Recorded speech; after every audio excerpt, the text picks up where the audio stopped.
It's the only one of the 7 wonders of the world that is still standing today. 5 million tons of stone, stacked 146 meters high, 4,500 years ago. The Great Pyramid of Khufu is the tallest, largest, and most enigmatic of all the pharaonic constructions. 45 centuries later, the mystery lives on. How was the pyramid actually built? French architect Jean-Pierre Houdin has been investigating this question for 10 years.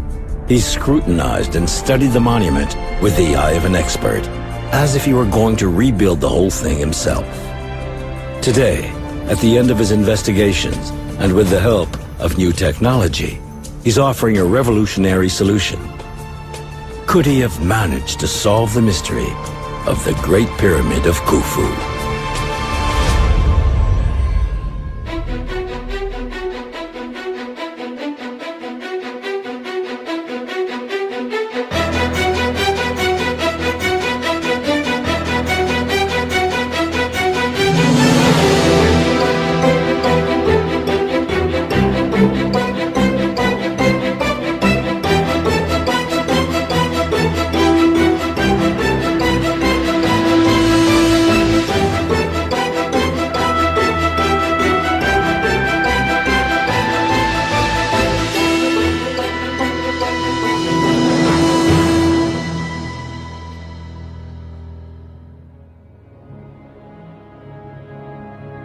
To understand the mystery of the pyramids, we need to go back in time to the era when Egypt built these enormous tombs.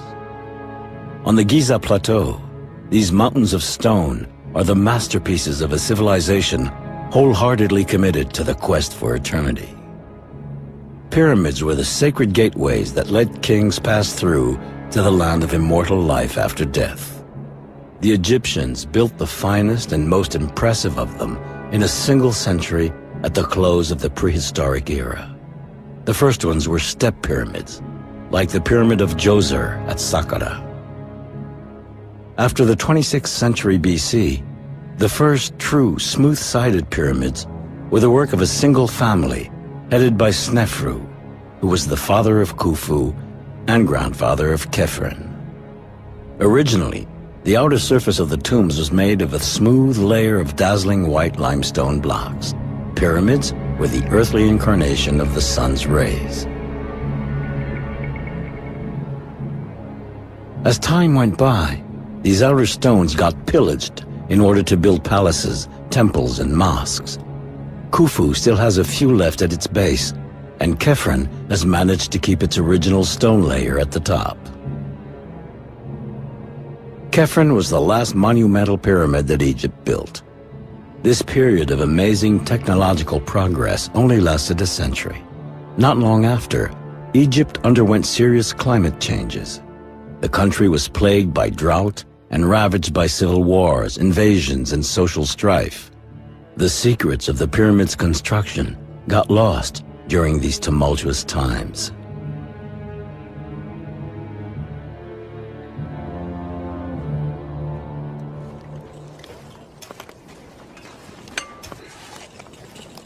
Recently, archaeologists have discovered the village that housed the workers who built these monuments 4,500 years ago. Egyptologists have unearthed numerous clues into their way of life. They were well-fed and decently housed. They were given meat, beer, and bread. The excavations have even shown that the workers were not slaves, as it was once believed. They were proud to serve their pharaoh and accompany him on his journey to the afterlife. But none of this fascinating research yielded any new information about the methods used to build the pyramids, especially not for the biggest and most complex of them all, Khufu. Towering at 146 meters, it was the tallest man-made structure ever built until the end of the 19th century. Khufu is also the only pyramid with a granite chamber tucked away at its heart, with beams weighing over 60 tons, a genuine challenge within the challenge. The pyramid's staggering height and this granite chamber are the two key mysteries surrounding Khufu's construction. Nobody, until now, has ever solved this riddle written in stone. Still, many theories have been put forward. In the 5th century BC, the Greek historian Herodotus suggested the use of wooden levers. Egyptologists then imagined massive ramps leading up to the summit, or else an external spiral ramp. But in the end, these theories, which we find in every historical reference book, have never been very convincing. Today, an architect claims to have solved the mystery. If he's right, it will turn out to be the most important discovery since Tutankhamun's tomb was found. Jean-Pierre Houdin's story begins in January 1999. He'd taken a year off to get some perspective on his life and was looking for a new challenge. Then one day, his father sent him a tape of a film he'd seen on TV about the mysteries of the pyramids. The documentary explored the different theories of how the pyramids were built, but not one of them was credible.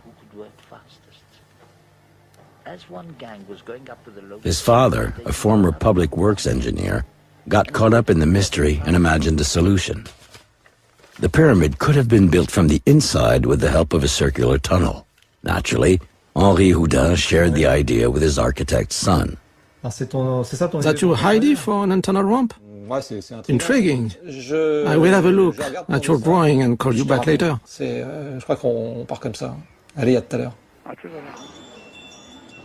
Jean-Pierre was fascinated and devoured anything he could get his hands on concerning the pyramids. He read the most reputable books, studied every drawing, and analyzed every theory. Almost overnight, he became a fanatical expert on the architectural wonders of ancient Egypt. A simple architect was transformed into an obsessional genius.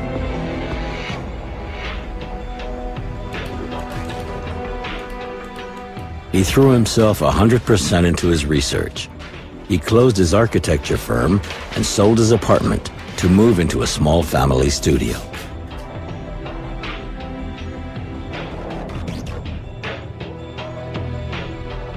He worked 10 hours a day developing his father's idea, adapting it in keeping with the ancient Egyptians' know-how.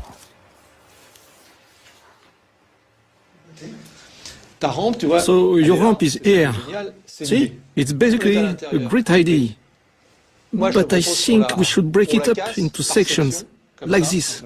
Seems logical. A spiral with right angles. And see, it goes up like this. Well, all you have to do is keep working on it. Well, I think it might take about 10 years before I can get you onto the internal ramp. There is a lot of work to do. The Egyptians didn't know how to build circular tunnels. On the other hand, they knew how to make right-angled galleries. Jean-Pierre patiently developed his idea of an internal ramp. His ramp would enable limestone blocks to be hauled to the very top, 146 meters up. He believed the ramp would never have more than a 7% incline, because otherwise it would be too steep for dragging up the stones. Notches at each right angle would allow the stones to be turned and also provide ventilation for the tunnels.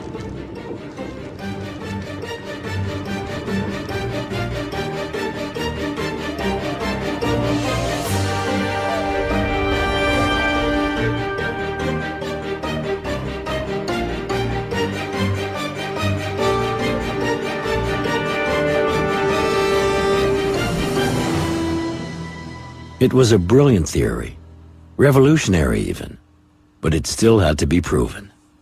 It was time for Jean-Pierre to shift into high gear, but for that, he needed to convince the learned specialists and top experts.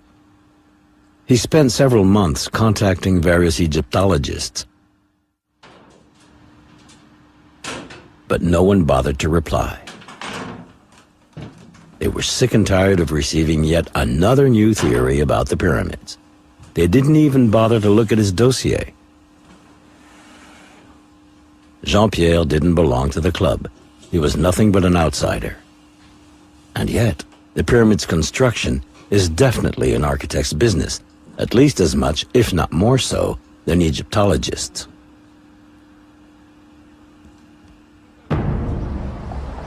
No one's a prophet in their own land. After trying his luck with French scientists, Jean-Pierre set his sights on the U.S. In New York, one renowned Egyptologist finally agreed to meet him. Jean-Pierre pulled out his last playing card. To get to Egypt and verify his theory, Jean-Pierre needed an in. Bob Breyer looked like he might be the man, the key that would move his investigation forward. Welcome to the Bronx. Thank you. Come on in, come on in. When he opened his laptop, there were several of us in my apartment, and we all gathered around the laptop to see what he had. And he had these beautiful, beautiful diagrams of the pyramid, things I had never seen. He'd created them on the laptop, and he started explaining his theory. The architect presented his revolutionary idea. The pyramid could have been built from the inside out. Okay. So there's a ramp inside the pyramid. Ramp inside. Is it still there? It's still there, yes. And now I thought the theory was incredible. I wasn't sure. You know, there are other theories about the pyramid, but they all have problems. This theory solved some of those problems, but it was just so amazing that I just couldn't believe it could be true at first. So what did you think the first time you saw the pyramid? the first time I saw the pyramid. Yeah. Let me tell you, Bob, I never went to the pyramid. Never. You never saw it? No. You've been working on this thing for 5 years, and you haven't seen the pyramid? No? No. Why not? Because I think it's intellectual work. It's something.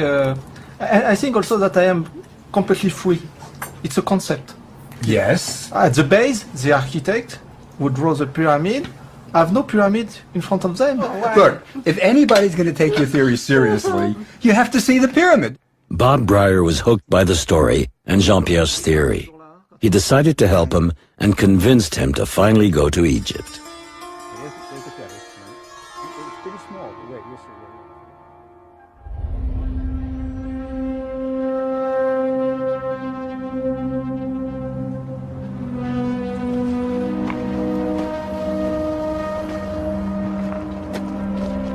Finally, 5 years after he began his investigation, Jean-Pierre Houdin discovered the pyramids.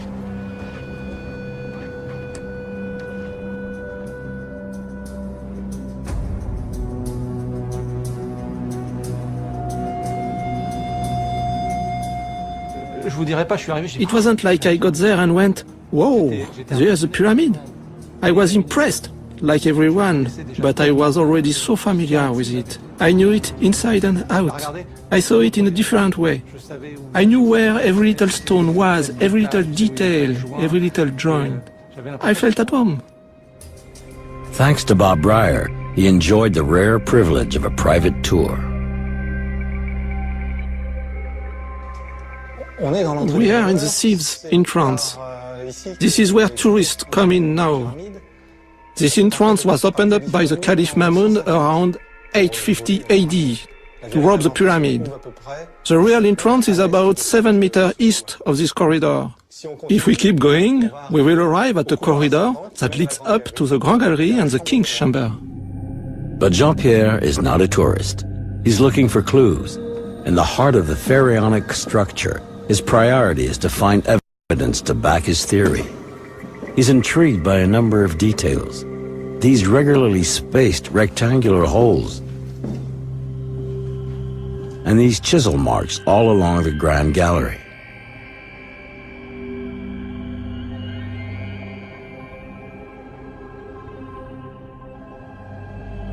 Finally, he reaches the king's chamber, made entirely out of granite. Gigantic beams above him, weighing about 60 tons apiece, form a flat ceiling. An aberration for the time, considering the thousands of tons of stone piled above it. The chamber is a real architectural feat. He admires the joints between the stones. They're perfect. Not even a razor blade could slip into the cracks. How did the Egyptians manage to transport stone blocks of this size into the heart of the pyramid? Jean-Pierre's internal ramp doesn't solve this problem. It is the second riddle of the Great Pyramid he needs to tackle.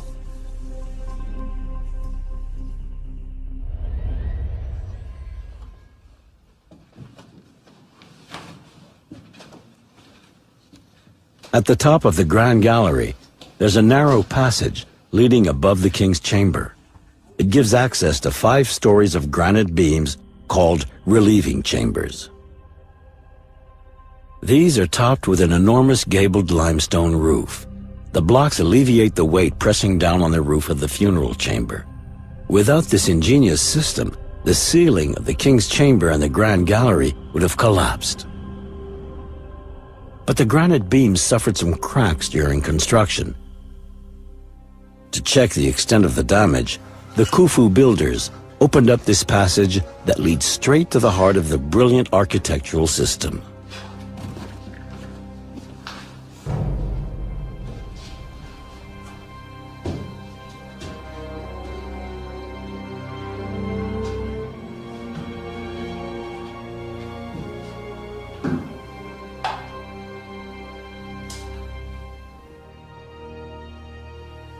Among the graffiti scrawled by unscrupulous visitors, Jean-Pierre looks for the cartouche of Pharaoh Khufu, first discovered at the beginning of the 19th century.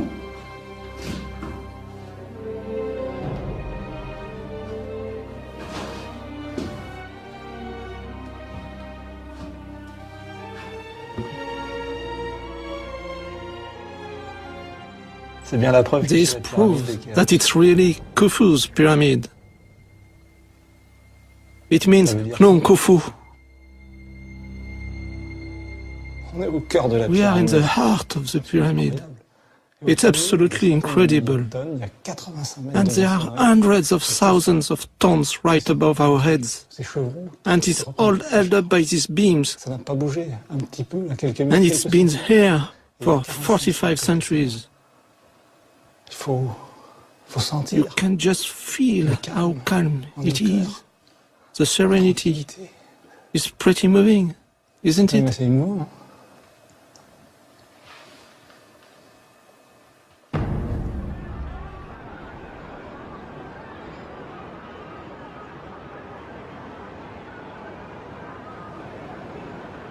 At the Egyptian Museum in Cairo, the treasures of the pharaohs are on display.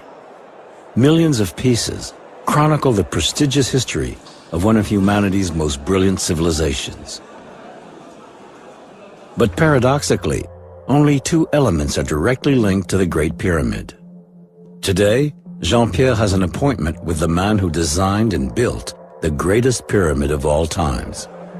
Ironically, the only image of Khufu that has survived is just a few centimeters tall, a minuscule ivory figurine discovered by chance in a temple in 1903.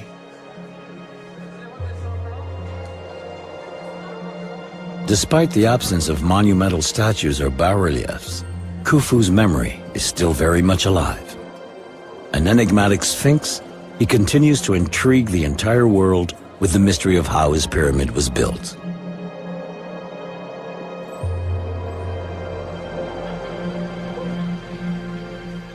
Jean-Pierre also wants to see what he considers one of the greatest treasures at the Cairo Museum, a 4,500-year-old cedar wood sled.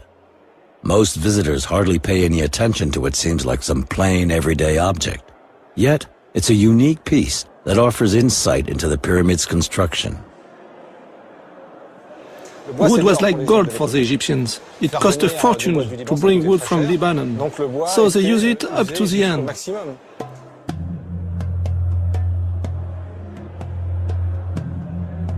Back in Khufu's days, the Egyptians didn't know about the wheel. They used these cedar sleds to haul stone blocks.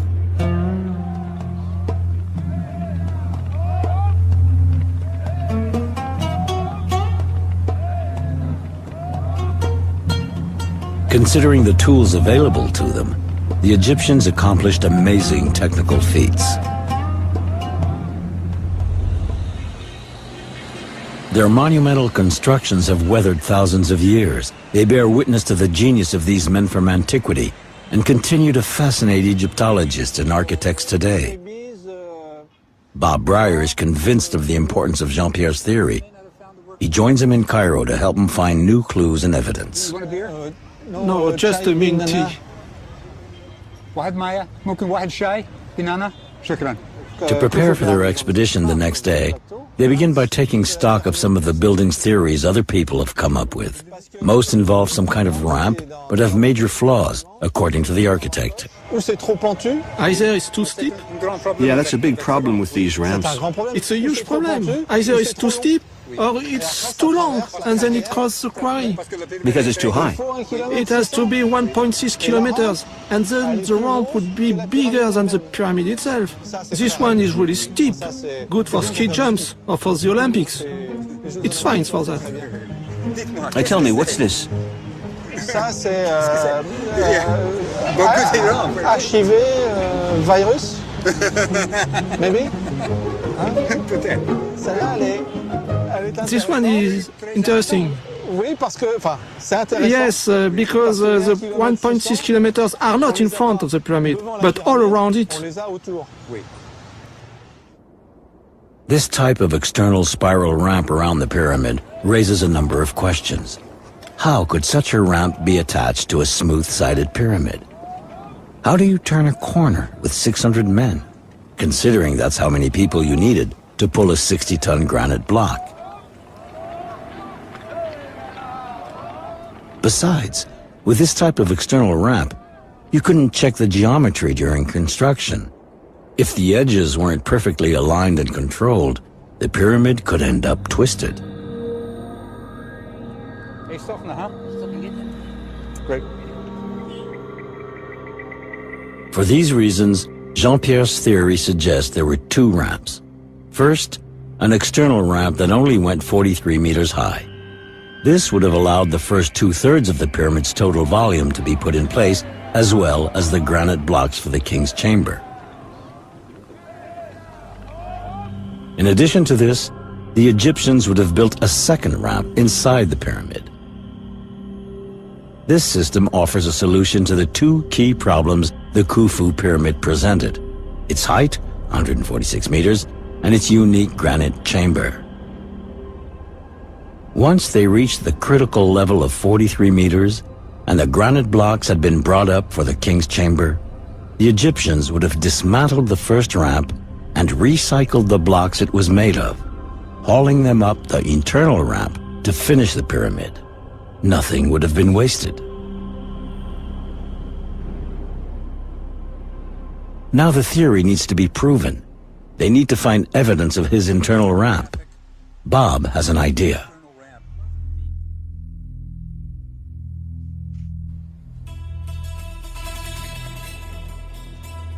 "15 kilometers south of Cairo, the Egyptologist takes Jean-Pierre to the ruins of a temple that was dedicated to the sun, built 100 years after Khufu. The temple was destroyed at the end of the 19th century, but an architect's drawing of it still exists. On the drawing, we can see that the temple had a corridor similar to Jean-Pierre's internal ramp. Our two investigators want to see for themselves what's left of it. But I think we should be able to imagine the ramp. Well, you don't have to imagine it, Jean-Pierre. Yes. Oh. Is it an internal ramp? Yes, it is an internal ramp. Oui. Oh, c'est... Certainement? You sure? That is for sure. Oui. It's the first U-turn, yes. Yes, we go here. It's a quarter turn ramp like mine. Yes, let me show you something up here. Come on. You're going to like it. Now, this block for the ceiling, right? Yes. The plafond? Yeah, of Oui. course. Oui. Color the blue for the ciel, for the sky, right? And there are stars here. You see them? Right there. There's a little circle, and it radiates out. We have a lot of stars. Yes, all over the block. So this was the ceiling block for the internal ramp. Look at the diagram, though. Let's just see what we can figure out. So we came up the ramp here, Yes. and we made the turn here, Yes. right? And this block, what do you think? I Que suppose penses? maybe this one or maybe this one. So this block could be Yes. either here or here, this ceiling block. Yes. So it's definitely internal ramp, right? Yes, it is, definitively. These remains of an internal ramp prove that the ancient Egyptians knew how to build this type of corridor at the time of Khufu. an important step towards confirming the architect's hypothesis. But the demonstration isn't over yet.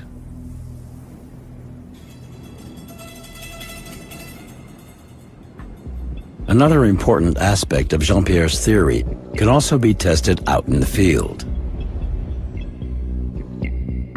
He believes that to form a perfect pyramid, the Egyptians must have laid the outer surface blocks first rather than last, like many previous theories claim. This would have allowed the overall form and angles of the pyramid to be monitored throughout construction. To understand this principle, they need to make a trip to Dashur, about 30 kilometers south of Cairo.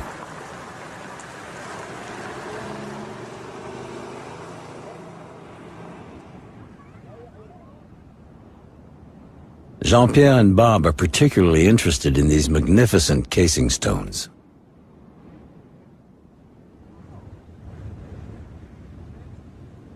The outer layer is made of white limestone blocks that weigh between 4 and 5 tons and are up to 2 meters thick, twice as big as the stones positioned behind them. Architecturally speaking, this is a fact of major importance. They broke the casing stone over, already dressed, and put it in place on this block. And after they kept on, it's like that all the way to the top. Got it. So these had to be put in smooth, right from the beginning, bottom up. It's a concrete evidence that the casing is done as the pyramid rises, and the outside of the pyramid is finished first. The casing stones would have had to be laid first, allowing the geometry of the pyramid to be monitored as the building advanced. Next, the Egyptians would have positioned the second row of well-hewn stones, followed by rougher blocks of various sizes that acted as a kind of filler. This would have allowed them to work faster and finish building in about 20 years, like it is mentioned in ancient Egyptian manuscripts.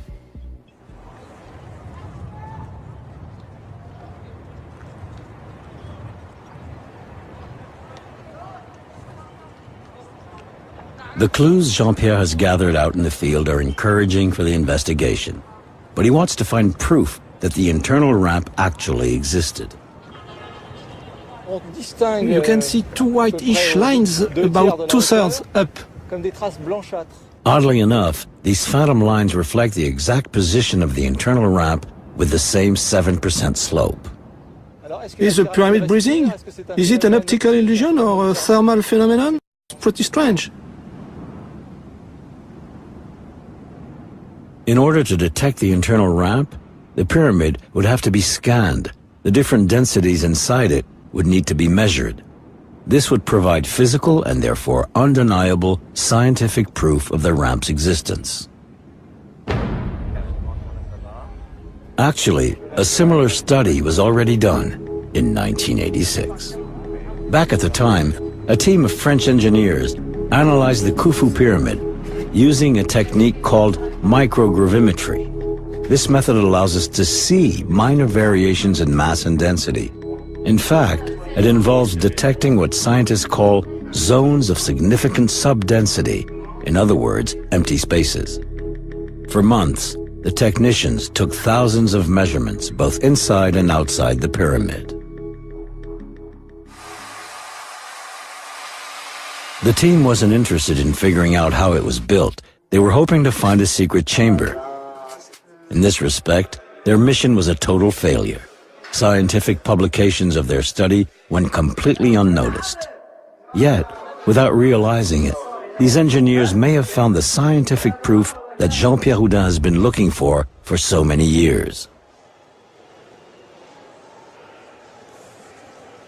Jean-Pierre contacted one of the scientists who worked on the mission.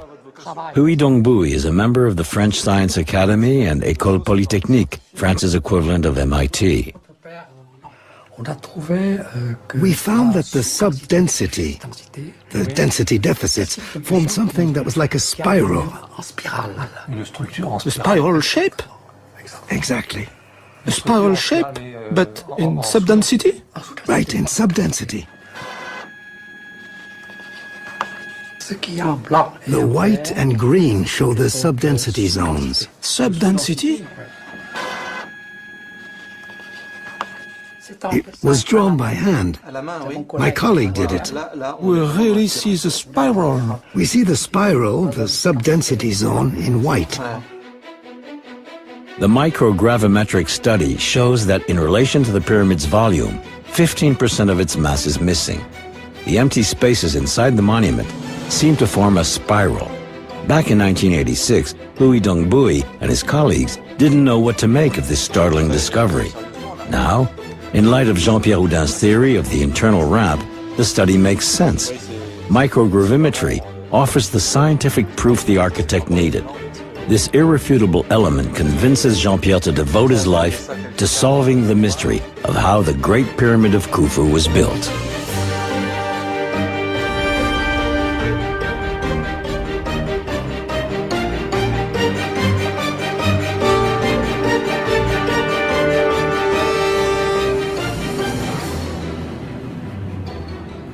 Jean-Pierre Houdin is now firmly convinced that the internal ramp is definitely there, just a few meters behind these blocks of stone.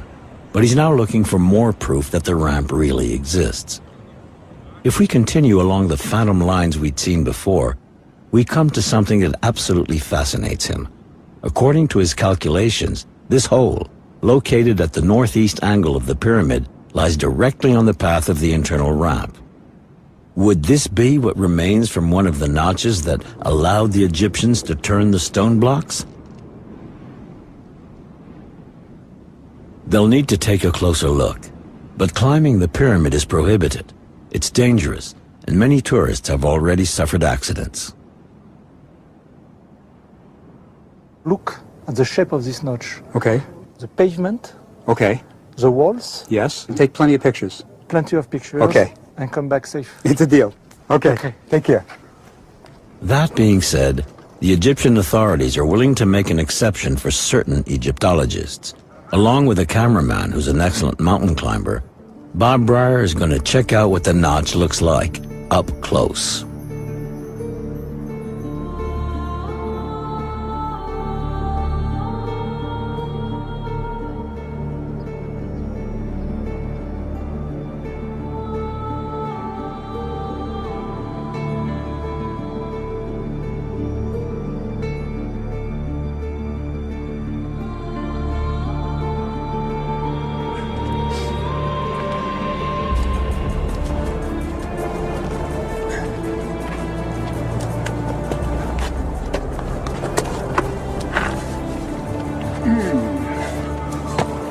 Getting there.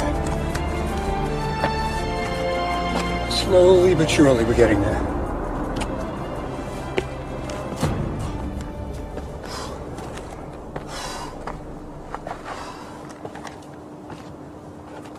Whoa.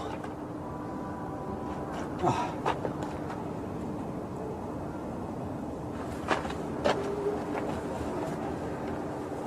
Whoa.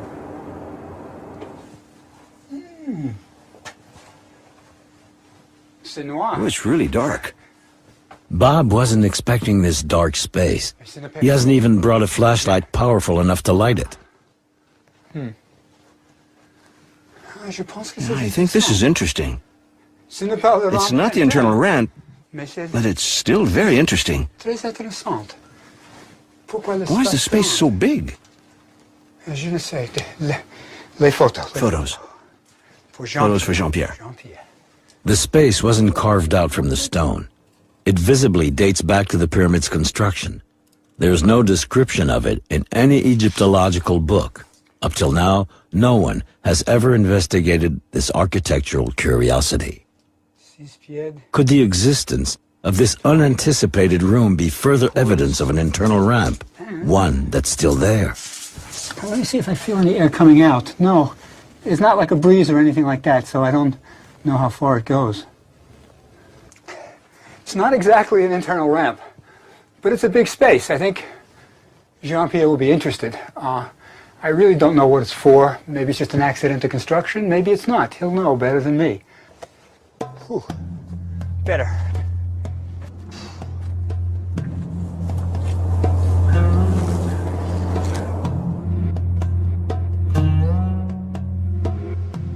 Back at the hotel, Jean-Pierre studies Bob's photos. Then he checks the plans of the pyramid to see whether there's any drawing or description of the empty space behind the notch anywhere. Even if he knows there isn't.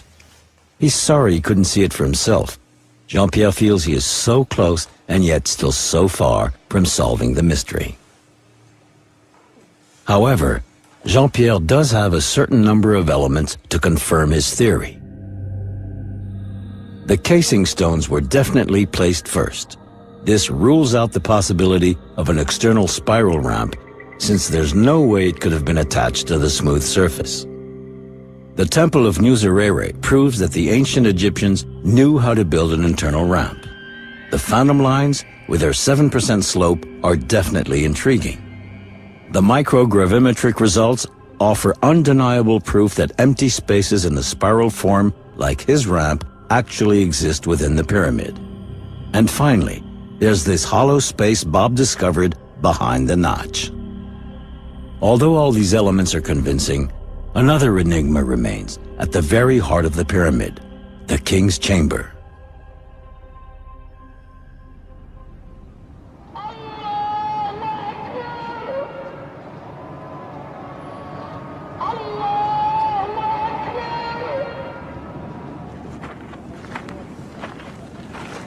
The theory of the internal ramp works very well for moving limestone blocks that weigh about 2 tons on average. But how did the ancient workers manage to haul up the granite stones that were so much heavier?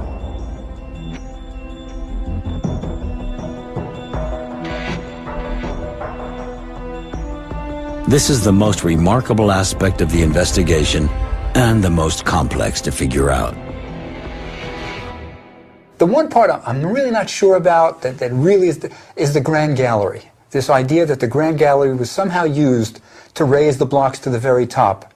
It's interesting. It's the most interesting explanation of the Grand Gallery anybody's ever come up with. But I'm really not sure. The external ramp that Jean-Pierre imagines isn't enough to explain how the huge granite blocks were moved into the heart of the pyramid. On a ramp with a 7% incline, you'd need 600 men to haul a 60-ton block, but coordinating so many men would be an impossible task.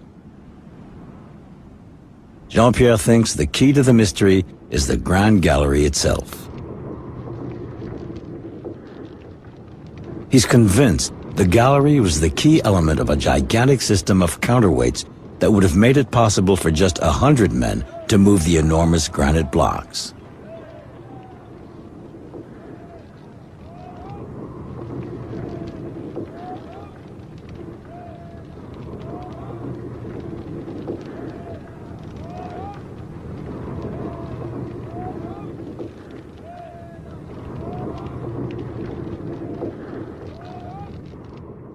The Grand Gallery is truly an impressive structure.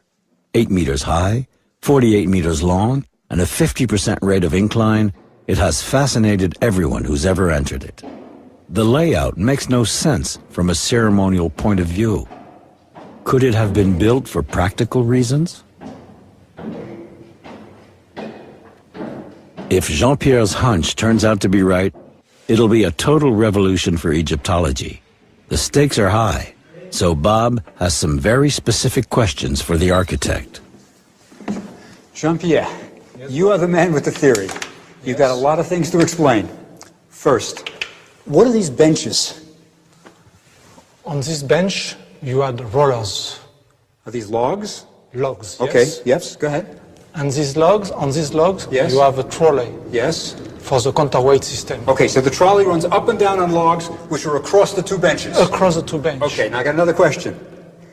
There are like 28 of these slots. They're important, obviously. It's the first thing you see. What's going on? In these slots, you had wooden beams Yes. What are they doing?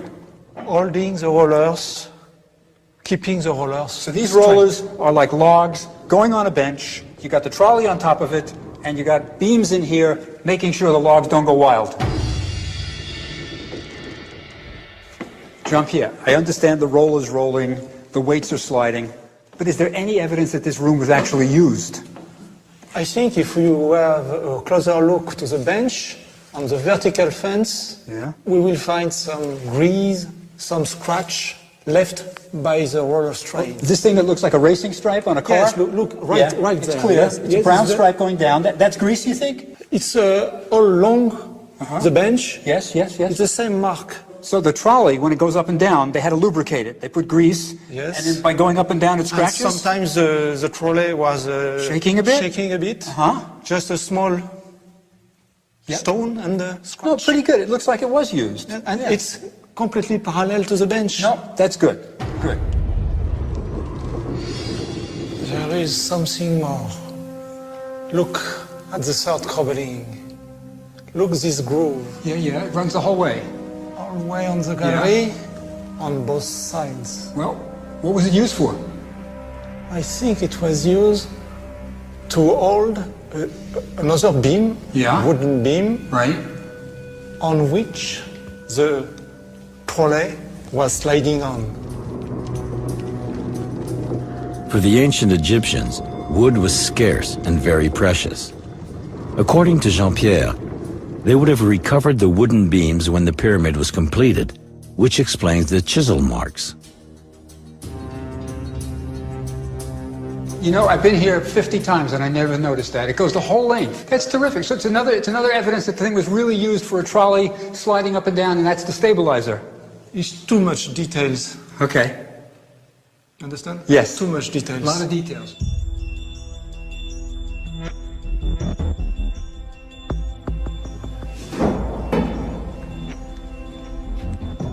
There's another clue at the top of the gallery. Though this step has been cemented, it was originally chiseled in a V shape, maybe to facilitate the sliding of ropes.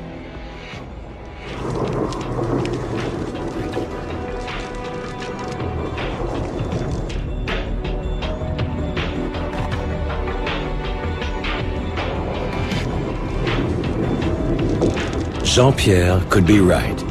But has he convinced the Egyptologist? It just seems so incredible that they built this fabulous room, this grand gallery, just to raise the blocks up to the top. But it could be. For the time being, the on-site investigation is over. But Jean-Pierre hopes to go further now. Back in Paris, he's contacted by an engineer who tells him about a sponsorship program called Passion for Innovation. The obsessional genius is about to strike again.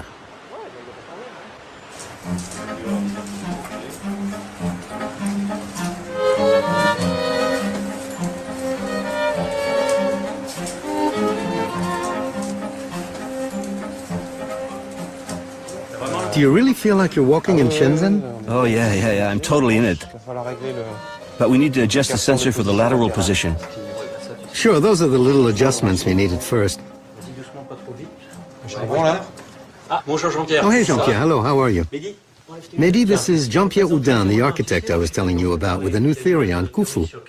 All right, great. Richard told me all about it. Mehdi Tayoubi, nice to meet you. What are you doing in there? Well, it's actually a simulator that lets you walk in virtual reality. It was summer 2005. At the time, I admit I didn't know the construction of Khufu was still a mystery. Then he got me all caught up in it. What I liked about Jean-Pierre was mainly his enthusiasm and the fact he was an outsider who decided to tackle one of humanity's oldest mysteries and wasn't afraid to do it.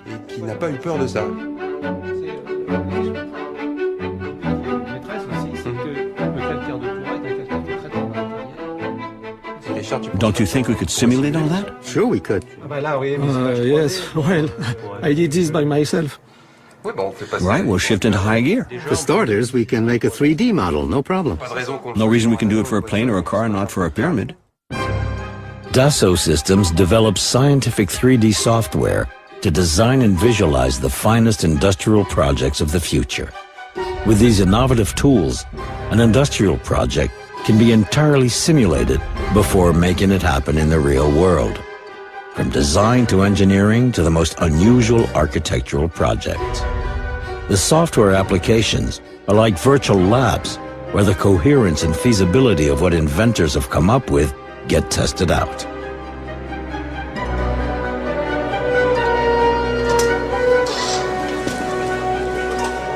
Hi, guys. How's it going, Jean-Pierre? So, after several years of working alone, suddenly, Jean-Pierre finds himself surrounded by an enthusiastic team of engineers. For 2 years, they worked on modeling the pyramid and how it was built using their own 3D scientific tools. There were several stages. First, we modeled the wall of the external ramp and then part of the pyramid. The engineers entered all the geometric and physical characteristics into the computer, and they put Jean-Pierre's ideas to the test.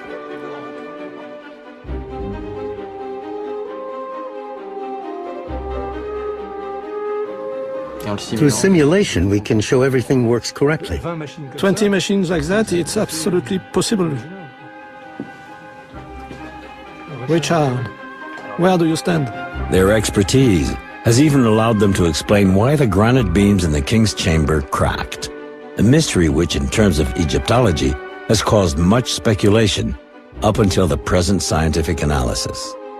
Step by step, they calculated the combined weight on the beams, the limestone rafters, then the 83 meters of stonework above that. No cracks appeared. Finally, they added one last factor: a 3-centimeter shift of the southern wall of the king's chamber.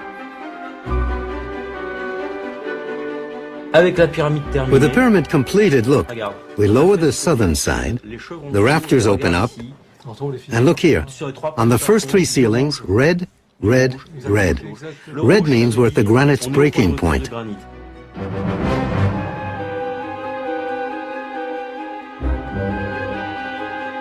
The engineers also studied the system of counterweights.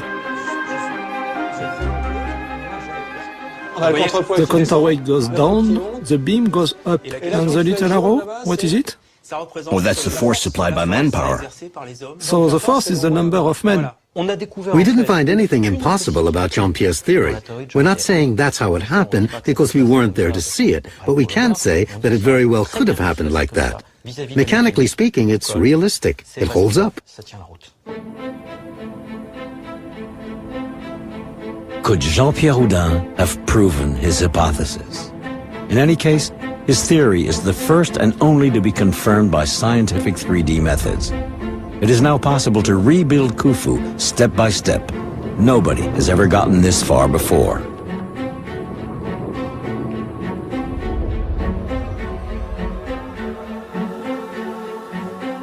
Jean-Pierre also manages to explain the photos Bob took of the notch. Jean-Pierre, why don't you send us the pictures Bob took there, and Jacques will get the simulation going to see if the reality matches the virtual. Okay? We will get a better idea of what we are seeing. You recreated all the stones? Based on the video image, shot by shot, we recreated all the blocks.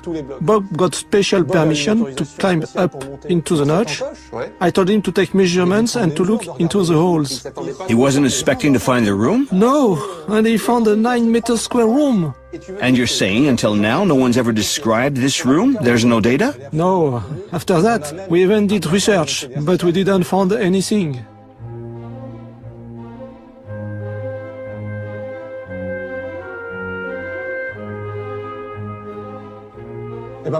So now, you see, we cut the pyramid in slices, like a ham, and we go down layer by layer. Here, stop. See, there are ramps. That's the top of the corbelling. For them, the internal ramp is behind the walls of this room. See, Mehdi, behind this stone. Jacques, can you remove that stone? What do we have? The internal ramp. You mean you didn't have an endoscopic camera to go in? We didn't expect that. It's the kind of thing you feel bad about. It's just right there. But you know, there should be leaks. With a thermal camera, we could see the leaks between the stones. The air coming out would be cooler than the air in the room. So you're saying all you need is permission to go back into the room with a thermal camera and put it right in front of those 2 blocks, and then we'd see there's an internal ramp behind them? If we have the green light to go back, we will prove that the internal ramp is there. To solve the mystery, all they need now is an authorization. If Jean-Pierre is right, as everything seems to indicate, the discovery will cause a huge stir. How much longer will he have to wait? Nobody knows. But he's already been working on this project for 10 years. He's not afraid of waiting a little longer. When it comes to pyramids, the notion of time is all relative. Meanwhile, he decided to share his theory with the world.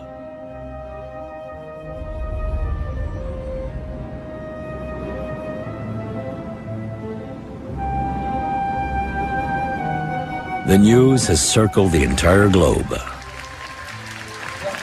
Un arquitecto francés cree haber descubierto la respuesta a una viejísima. And now a French architect claims to have finally unlocked the secret. It's better than the other theories because this is the only one which works. La missione del noto architetto francese Jean-Pierre Houdin è stata quella di provare a risolvere l'enigma che si cela nel muro della piramide di Cheops. Jean-Pierre Houdin's investigation is over, but the story isn't.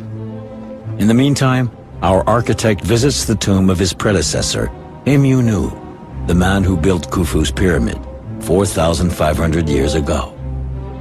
He wants to pay homage one last time to the unbelievable genius of the great ancient builders before one day climbing the pyramid himself along the internal ramp.